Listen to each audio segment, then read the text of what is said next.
Nalimot na talaga. Mariwasang buhay. Ako nga pala si Lisa Ropa sa South Ceramic po. Dito sa South Ceramic, 9 years na ako dito. Bilang isang marketing staff. Ako yung naka-assign sa mga signages, monitoring ng mga flyers, at saka nag-a-act din ako bilang isang liaison po.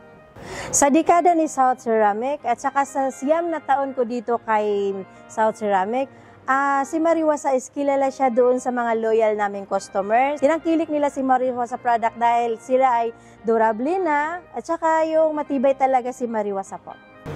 Sa ngayon, hindi talaga natin maiwasan na marami talagang mga pumapasok na imported. Hindi talaga din nagpapatalo si Mariwasa kasi bilang lokal, maganda si Mariwasa. Kung mabigyan ko si Mariwasa ng isang salita, ang mabigay ko lang is kalidad.